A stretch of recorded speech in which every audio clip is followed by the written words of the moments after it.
Mettete dei fiori nei vostri vigneti. Potremmo definirlo così, mutuando uno slogan di qualche decennio fa, il progetto presentato dalla Cantina Astoria, una delle più importanti realtà vitivinicole dell'area del Prosecco Superiore Conegliano Valdobbiadene di OCG. Un'idea importata d'Oltralpe da Giorgio Polegato, presidente Astoria, che nel corso dei suoi viaggi in Francia è rimasto affascinato dall'utilizzo di sistemi biodinamici e di lotta integrata nelle pratiche agronomiche della viticoltura sostenibile.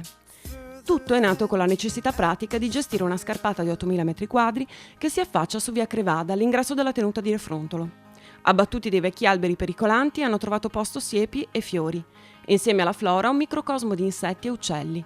Un aumento della biodiversità che ha consentito di contrastare parassiti e muffe che attaccano i vigneti, riducendo in un solo anno, in questo primo appezzamento, l'uso di pesticidi del 40%. Questo vigneto qua è un vigneto di 3 ettari, è una prova che abbiamo fatto quest'anno, perché il progetto dei prossimi anni sarà anche di fare una semina anche lungo i filari, in modo che tutta quella che è la proprietà di Astoria, questi 40 ettari, abbiano questo tipo di intervento. Ci ha fatto sì che quest'anno si sia ridotto di un 40% i trattamenti antiparassitari, che è sicuramente un risultato importante. Perciò, rispetto al di là di quello che è l'aspetto estetico, ha una sua valenza di lotta guidata ed integrata.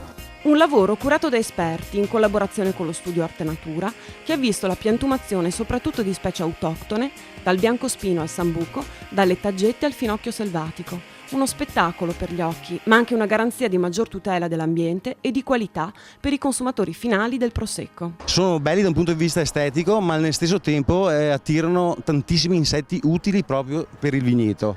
Questi insetti utili, nel momento in cui ci sono nei fiori, arrivano perché vengono attirati, interagiscono appunto con il vigneto, e andando a combattere tripidi e cicalina, che è il problema praticamente dei vigneti, i parassiti dei vigneti. L'esperimento ha già fatto parlare di sé amministratori locali delle colline trevigiane e produttori del consorzio di tutela, al punto che già si pensa ad estenderlo. Se noi guardiamo anche a colpo d'occhio è un'immagine che dà valore al paesaggio, ed il paesaggio è sicuramente un punto di forza del nostro territorio. Sarà nostra cura adesso vedere anche di portare questa progettualità alle altre aziende, non solo del territorio ma anche, diciamo, dell'intero consorzio. Noi abbiamo 90 conferitori che ci portano l'uva da tanti anni, e anche loro li abbiamo sensibilizzati in questo senso, perché comunque può essere una cosa assolutamente da diffondere.